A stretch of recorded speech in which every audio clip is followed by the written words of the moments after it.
यहाँ जो मजमा है, मैं भाई बहनों से सबसे पूछना चाहता हूँ, 2019 के प्रचार में मुझे किसी ने देखा? ये वनु जी देखा आपने? एक दिन भी नहीं आया। मैं फॉर्म भरने आया, पवार साहब क्योंकि मेरे गाड़ी में आए थे, स्क्रूटिनी में आया क्योंकि उस वक्त के हमारे नेता आपके आमदार साहब को लगा कि तालीम कानून तो ये बच्चे के पास है, मेरे नजीब के पास है, तो नजीब को दरखास्त की गई कि आप जाइए, और स्क्रूटिनी के दिन रही, और बाद में रिजल्ट के बाद बुलाया गया तो मुबारकबाद देने आया। क्योंकि 19 के अंदर जब नाराजगी थी कि आपने अवाम को बेचा, मुमरा को आपके आमदनी का जरिया बनाया, इसके ऊपर आप फैसला करो, तो मुझे जानो कि उन्होंने वादा किया, एक आलिम के सामने वादा किया कि मेरे से जो गलती हुई है मैं सुधारूंगा, मुझे एक मौका दो। 2029 के अंदर यहाँ मुमरा के बहुत से मुमरा कौसा गावातले लोक असतील, टकले जे आता ते कधी चिंचोळकर तुम्ही कधी बंगल्यावर गेले असतील, आवड साहेबांच्या कधी तिथे भेटायला गेले असतील, नजीब मुल्ला तुमको कभी वहां दिखा नहीं रहेगा। कोई ये मजमे में कह नहीं सकता है कि वह AFI या कोई बंगले का नाम था, उधर नजीब को हमने देखे।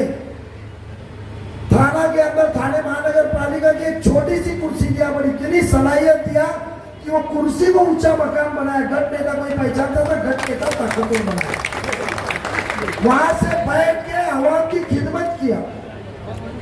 पर जब खिदमत करने को वहां जब सामने से मैं बैठा तो मुझे अफसोस हुआ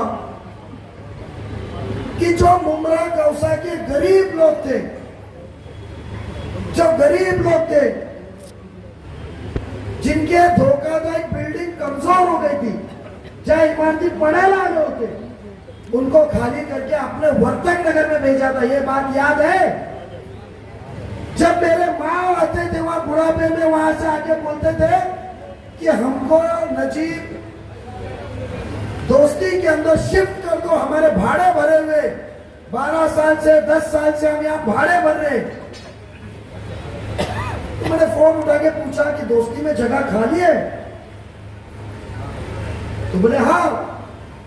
तो मैंने कहा कि आप आपके विधायक जी के पास क्यों नहीं गए, आमदार साहब के पास क्यों नहीं गए?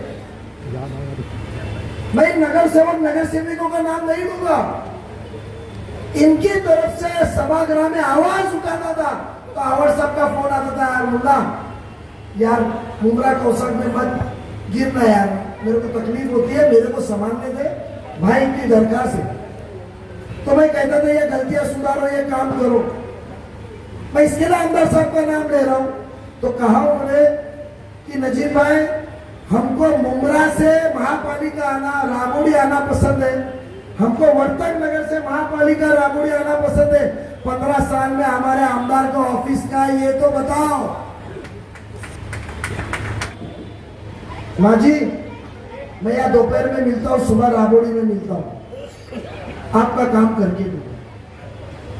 हिसाब मंगाया, पता चला कि जो इमारतें गरीबों के लिए बनी हुई थी, उसके BSUP के घर जो MM वैली के पहले लेफ्ट साइड में बनी हुई है,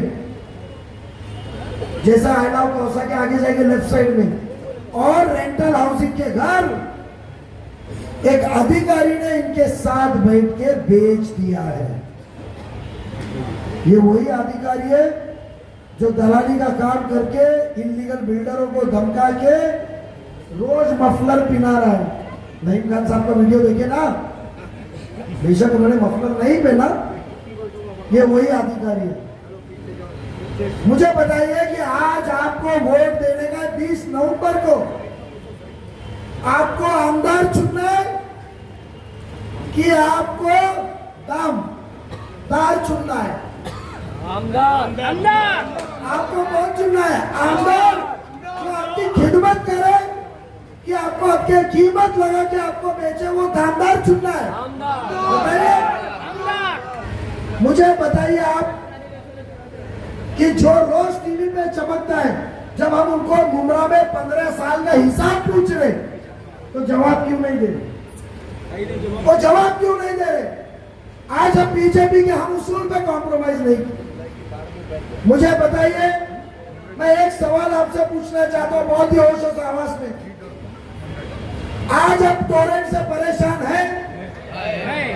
पीछे वाले लगता बोलते नहीं है। नहीं, मुझे बताइए, आपके घरों में आवाज साहब की किताब आई, उसमें एक चीज वो भूल गए, उनको बताना चाहता हूं। आपने इतने काम किए तो टोरेंट आपने लाई, उसकी क्रेडिट क्यों ना लिए?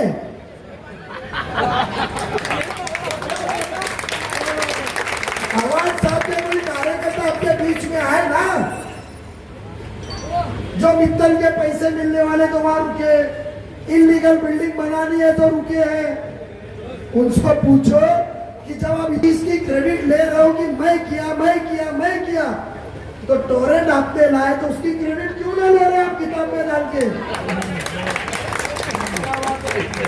आप हमको बताओ कि हम बीजेपी सरकार में साथ में है। फिलहाल मैं आपको यकीन दिलाता हूं, जहां शहरिया, जहां उम्मत के, जो आप सल्लल्लाहु की उम्मत कौम के लिए कभी तकलीफ आई और उस कौम के ऊपर भले महाराष्ट्र में काफी हो और नाइंसाफी होती और मेरी आवाज सुनी नहीं जाए, और इंशाल्लाह अल्लाह ने कामयाब किया और आपकी जहन में जो फितूर मिलाया है बीजेपी का वो साफ हुआ और आपने मुझे वोट देके जिताया, तो उस आमदार पद को उधर ही लात मार के फेंक दूंगा। ये मैं कह रहा हूं, मेरी उम्र है, मैं यहां नहीं तो राबोड़ी से तो खड़े रहूंगा, मगर ये वीडियो रिकॉर्डिंग तो गायब नहीं होंगी। ये वीडियो लगा कर जब उस दिन आना, आज तक नजीब मुल्ला आंखों में आंखें देख के बात किया, सामने फेस करके बात किया, डरा नहीं है, क्योंकि हम डरते हैं तो सिर्फ और उसकी छड़ी का है हमारी खबर के आजाद। आज मुझे बताइए, हाँ हम बीजेपी, ये गुमराह करे हमको बीजेपी के नाम पे। मुझे बताइए, आपको बीजेपी के नाम पे आपको हमको वोट नहीं देना है या इसको नजीब को वोट देना है जो टोरेंट भगाएगा? किसको वोट देना है? आपको बीजेपी के नाम पे गुमराह होना है या आपको अपने पानी का मसला हल करना है?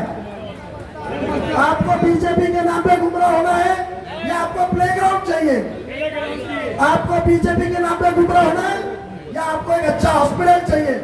आज आपके सामने एक सवाल रखता हूं, कभी इस मजमे के अंदर आवाज साहब आए तो पूछा, आवाज साहब भाषण हम बाद में सुनेंगे, आप बताइए ये किताब के अंदर जितने भी आपने पन्नों पे फोटो और वादे किए, मैंने किया हो 2014 में, 2019 की उड़ान में और 2024 के ये वादों में, इसमें ये पैसा आपकी राज्य शासन से आपने आमदार करके लाए कि ठाणे महानगर पालिका में ये नगर सेवक नगर सेविकों ने मंजूर करके दिए वो पैसे? सवाल पूछो। वो सभागृह में आप बैठे थे कि हमारे नगर सेवक नगर सेविका बैठे थे जिन्होंने पास किए? फर्क इतना था कि जब बड़ा भाई बात करता है तो छोटा भाई चुप बैठता है। घर में यह एहतराम है हमारा। बड़ा भाई माने तो बात कर रहा था, क्रेडिट ले रहा था, नाने बोल रहा था मैं किया। ये सब पैसा थाने महापालिका का। आज पानी की तकलीफ है आपको? मुझे बताइए, 2220 करोड़ रुपया 2011 में नजीब मुल्ला ने साइन करने वाला ठहराव किया था। मुमरा कौसा और दीवा के कुछ हिस्से का पानी की नई लाइन डालना और नई टाकी बनाने के लिए महापालिका ने दिया। कोविड के बाद तिजोरी कम हो गई, ये आमदार नहीं। मैं गया था खासदार श्रीकांत जी शिंदे के पास, उन्होंने उंगली पकड़ के हाथ पकड़ के मुझे शिंदे साहब के पास लेकर गए और उन्होंने बोला मुमरा कौसर दीवा के कुछ हिस्से का पानी का काम रुकेगा नहीं। 23 फरवरी 2023 को, जब हम सरकार में भी नहीं थे, हम राष्ट्रपति सब एक थे, 220 करोड़ रुपए दिया। छोटी रकम है, पर कहा पानी की टाकी? कहा 7 पानी की टाकी 2018 में बनाने का था। उड़ान किताब में देखो उसका उल्लेख किया है। तो आने वाले आमदार जनाब नजीब मुल्ला साहब मैं आप तमाम लोग का तहे दिल से शुक्रिया अदा करता हूं। सबसे पहले तो मैं शुक्रिया अश्विनी राउत मैडम का, इब्राहिम राउत साहब का मैं शुक्रिया अदा करना चाहता हूं कि आपके गांव की बेटी, आपके गांव की बहू बेटी जिसने इतना बड़ा प्रोग्राम लगाया, मैं मैडम आपका तहे दिल से शुक्रिया अदा करना चाहता हूं। नजीब भाई, मैं आवाम से सिर्फ एक ही बात पूछना चाहता हूं, जो लोग अपनी निशानी नहीं बता सके वो मुबरा कैसा करवाएंगे, इनका काबू की क्या बताएंगे, ये बता सकते हैं क्या? जिनके पास अपनी निशानी बचाने का कोई रास्ता ही नहीं है, वो कहते हैं हम मुबरा के लोगों की इज्जत आबरू को बचाएंगे। कितना बड़ा झूठ बोलते हैं आप साहब। मैं आपसे पूछना चाहता हूँ, नजीब भाई, मैं अभी आ रहा था, कुछ बच्चे मुझे मिले, बोले जफर भाई हमारा ग्राउंड कहाँ है? बोला आवाज साहब से पूछो कि आवाज साहब आप जिस बच्चे के मुंडन में गए थे और जिस मुस्लिम बच्चे के खतने में गए थे, आज वो बच्चा 15 साल का हो रहा है, वो पूछता है कि हमारे शहर का ग्राउंड कहाँ है? वो ग्राउंड तो दो। अरे मुंगला शहर को ग्राउंड तो दो, ग्राउंड भी नहीं दे रहा। अच्छा चलो भैया, ग्राउंड नहीं दिए चलेगा, वो भी नहीं चलेगा। हमारी बहनों ने, हमारे बुजुर्गों ने अपनी बहन बेटियों के लिए सोना चांदी जेवर बना करके रखा था। सोचा था कि हम अपनी बहनों की, अपनी बेटियों की शादी बड़े धूमधाम से करेंगे, लेकिन तोरण जैसी मुसीबत हमारे शहर पर ला करके रख दी। आवाज साहब, इसका जवाब कौन देगा? शहर के लोगों से पूछो, क्या आप तोरण से खुश हैं? मैं आपसे पूछना चाहता हूँ, आप लोग तोरण से खुश हैं? खुश है क्या? अगर है तो बताइए, और नहीं है तो आवाज साहब से पूछिए कि आवाज साहब, जो आपने मैनिफेस्टो की बुक घरों में बांटी है, उसमें आपने तोरण का दिया, आपने कब्रिस्तान का जिक्र क्यों नहीं किया? अरे आपने उसमें सरागर हाउस का जिक्र क्यों नहीं किया? क्या दिखा रहे हैं मालूम है? जो टनल MMRDA बना रही है, वो दिखा रहा है कि मैंने उसको बनाया है। शहर के तमाम विकास की चीजों को बारे में एक भी उनके फेस्टिवल में नहीं लिखा हुआ जो उन्होंने बुक बनाई है। नजीब भाई, ये शहर बहुत जागरूक है, समझदार हो गया है। 15 साल उन्होंने हुकूमत की झूठ बोल बोल करके, कभी इन्होंने अश्विनी राउत को डराने की धमकी दी, कभी डॉक्टर शाह पर केस बनाने की कोशिश की, कभी जफर नोमानी को डराने की कोशिश की। तो आवाज साहब, मैं आपको चैलेंज करता हूँ, तुम्हारी मां ने अगर दूध पिलाया तो आप किसी मुसलमान को या मुमरा के किसी हिंदू भाई को डरा करके बताना, क्योंकि हमारे दरमियान एक शेर जैसा बेटा जिसका नाम है नजीब मुल्ला साहब, वो हमारे दरमियान आ चुका है। इंशाअल्लाह मुमरा के इंशाअल्लाह वो हिफाजत करेगा। वो दौर खत्म हो गया। जब आप सुन लीजिए आवाज साहब, वो दौर खत्म हो गया जब मकबूल खान फाख्ते उड़ाया करते थे, वो दौर खत्म हो गया। अब दौर आ गया नजीब मुल्ला साहब का। इंशाअल्लाह अपनी बार 2024 में नजीब मुल्ला साहब को इंशाअल्लाह आवाम के साथ रहा और अल्लाह ताला की मर्जी रही तो उनको कोई आमदार बनाने से नहीं रोक सकता। झूठे वादे करना बंद कर दो। तोरण के बारे में बात नहीं करोगे, कब्रिस्तान का हाल अलग पड़ा हुआ है, सराटर हाउस नहीं है, हॉकर्स मार्केट नहीं है, लोगों को गुमराह कर रहे हो, सिर्फ घूम घूम करके एक ही बात कर रहे हो कि लोग फलाने पार्टी से। मैं पूछना चाहता हूं, अगर सही में आवाज साहब लीडर है तो जो लो MP उद्धव साहब के वक्त बोर्ड के मामले में फरार हो गए थे, उनको बोलो कि क्या कहते उद्धव साहब के बदले के सामने उनका पुतला जलाए। नहीं जलाएंगे। अगर ये झूठ बोलते हैं, कहते हैं कि तोरण मैंने नहीं लाया, तो फडणवीस साहब का जाकर के पुतला जलाए, जिन्होंने हाल में कहा था कि मैंने आवाज साहब के बोलने पर मुमरा कोसा में तोरण लाया, जाकर के उनका पुतला जलाओ। नहीं जलाएंगे। ये कभी नीतीश राणे का पुतला नहीं जलाएंगे। मुमरा में आते हैं तो कहते हैं कि नजीब मुल्ला बीजेपी वाला है, कलवा में जाते हैं तो कहते हैं कि वो मुसलमान है। अरे कौन सी राजनीति कर रहे हो देश को बांटने की? हमारा शहर हिंदू मुस्लिम का गहवारा है, गंगा जमुनी यज्ञ की मिसाल है। अब वो दौर खत्म हो गए। अब लोग वादा करिए इंशाअल्लाह, एक एक आदमी हाथ उठा करके बताइए कि अब की बार नजीब भाई को जिताएंगे।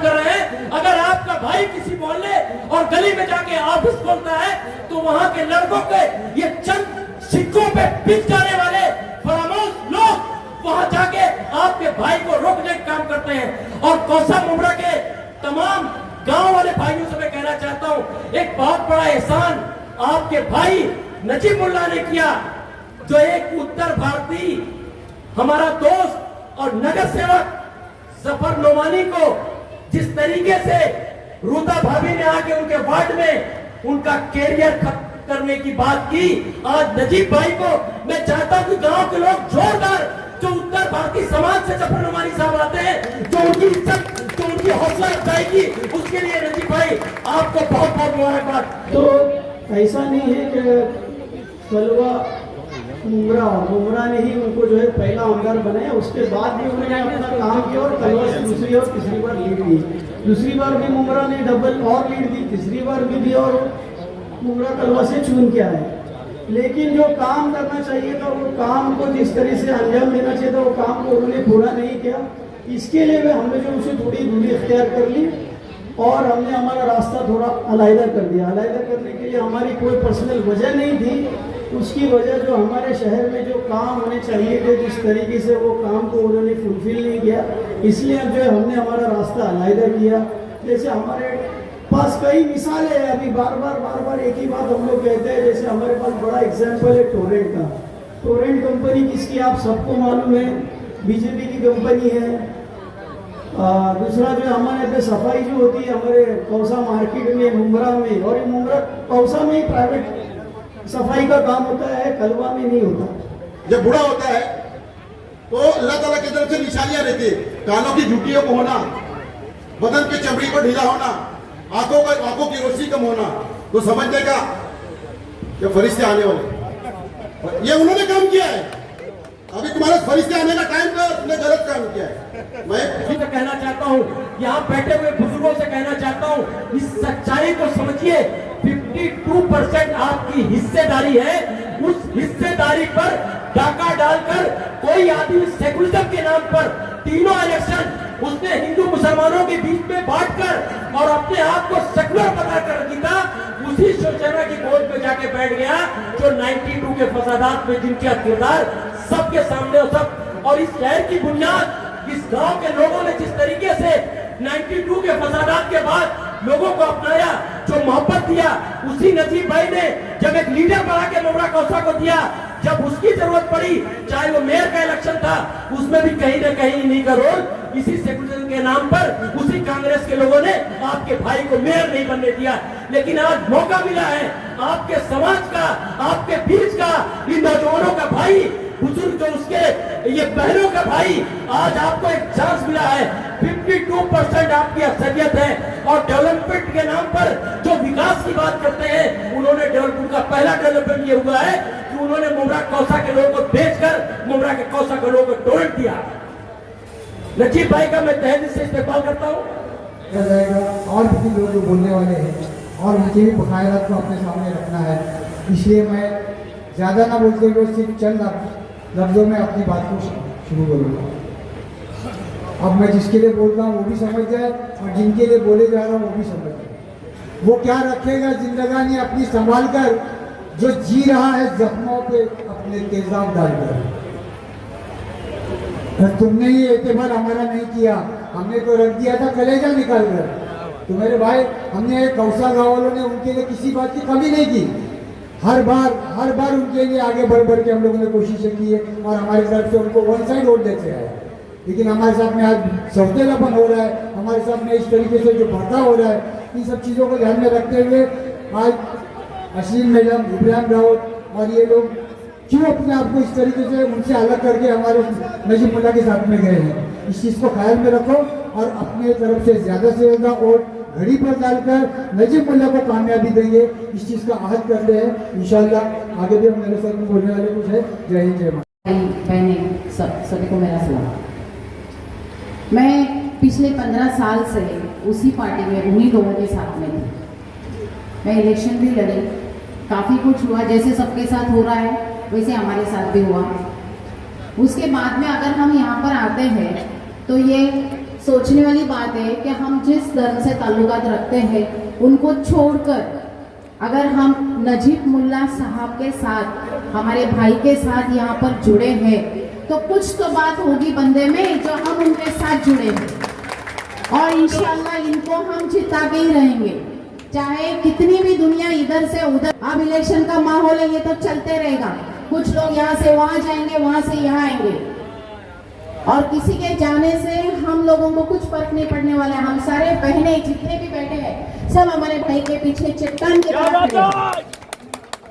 और हमारे भाई सामने से आ रहे हैं, कांति दादा को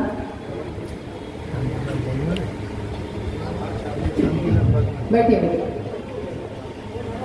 अभी कुछ दिनों पहले एक बात निकली थी, लड़की बहन योजना जो है उसको अगर इनकी सरकार आती है तो बंद करती है। मैं महिला हूँ इसलिए कुछ बात कर रही हूँ, महिला में बात।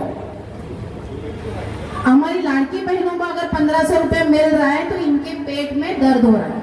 क्यों? सरकार के खाते से ही आ रहा है ना, हम भी टैक्स भर रहे हैं। इतने साल तो आप लोगों ने नहीं दिया है। तो मेरी जो भी बहनें बैठी है, मेरी उनसे रिक्वेस्ट है, गुजारिश है कि आप हमारे अजीत दादा ने जो लाड़की बहन योजना लाई है उसको बंद ना होने दीजिए। जितना हो सके हमारे अजीत दादा के पीछे चट्टान की तरह खड़े हो जाइए और हमारे नजीब भाई की निशानी घड़ी एक घड़ी पर वोट करिए। कुछ यहाँ के कार्यकर्ता ऐसे हैं कि यहाँ पर ये बताते हैं कि हम बहुत सेक्युलर हैं और इतने साल से सेक्युलरिज्म पे वोट मांगते आए हैं। कभी ऐसे कहा जाता है कि जैसे कुछ शक्तियां हैं वो हमारे पीछे पड़ी है, एक धर्म का नाम लिया जाता है, धर्म के ऊपर भाषण किया जाता है, धर्म के ऊपर लोगों को गुमराह किया जाता है और इनके कार्यकर्ता जब उस तरफ अपने ब्रिज के उस तरफ जहां कलवा, पारसी, विटावा ये जो इलाके लगते हैं वहां पर इनके कार्यकर्ता 4-4 लोगों को बीच में बुला के ये भाषण करते हैं कि आप क्या नजीब मुल्ला को वोट देंगे? आप लोगों को मैनिफेस्टो में जितनी सारी चीजें हैं, आप अगर भाषण करने लगेंगे तो आपको 2 घंटा लगेगा जितना आपका मैनिफेस्टो बड़ा है, लेकिन आप उस पर बात नहीं करते। आप सिर्फ बात करते हैं ये बीजेपी में गया है, वो यहाँ गया है, वो वहां गया है और कलवा में जाके बोलते हैं अगर आप नजीब मुल्ला को वोट देंगे तो एक मुसलमान आमदार बनेगा और मुसलमान आमदार बनेगा तो आप लोगों को खतरा पैदा होगा।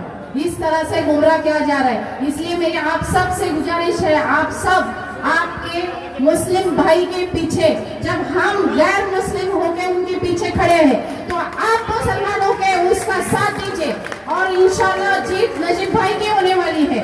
आप इसका सपोर्ट करिए और वादा करिए, हाथ ऊपर करके वादा करिए कि आप आपके कौम के भाई को जिता के लाने वाले हैं। और वो म्युनिसिपैलिटी में हमेशा उसने काम की बात की है। नजीब भाई कभी आके नहीं बोलते कि मैं यहाँ पर हूँ तो ये इस कौम का हूँ या उस कौम का हूँ।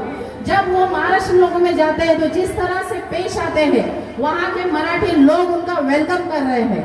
और यहाँ पर ये बताया जाता है कि मुंद्रा में सिर्फ चल रहा है, कलवा में 0 है। ऐसा नहीं है, कलवा में हमारे नजीब भाई बहुत अच्छे चल रहे हैं क्योंकि हम दोनों जगह की रिपोर्ट रखते हैं, दोनों जगह ताल्लुक रखते हैं। वहाँ के कितने ऐसी चीजें और वहाँ के जो नगर सेवक है वो इनकी मीटिंगें लगा रहे हैं, जो हिंदू नगर सेवक है और सीनियर सिटीजन्स कितने हैं जो नजीब भाई को सामने से आके मिल रहे। कितने बिल्डिंगे हैं जहाँ पर एक भी मुस्लिम नहीं है लेकिन वहाँ पर नजीब भाई के मीटिंग हो रहे हैं और वहाँ पर घड़ी को सपोर्ट किया जा रहा है। तो मैं आपसे ये रिक्वेस्ट करती हूँ कि ये जो गुमराह करने वाली राजनीति चल रही है कि वहाँ नहीं चल रहा है, वहाँ 0 है, नहीं। नजीब भाई इंशाल्लाह मुंब्रा में कलवा से लीड लेके आएंगे, लीड लेके आएंगे मुंब्रा में, क्योंकि विटावा हमारे साथ है, खारेगांव हमारे साथ है। और रहा सवाल मुंब्रा का, मुंब्रा तो पूरी तरह से हमारे साथ है। बस हम रिक्वेस्ट करते हैं आने वाली 20 तारीख को आप पूरी तरह से ताकत से नीचे उतरिए और घड़ी का निशान दबाए। हम पहले भी घड़ी में थे, आज भी घड़ी में है। Thank you.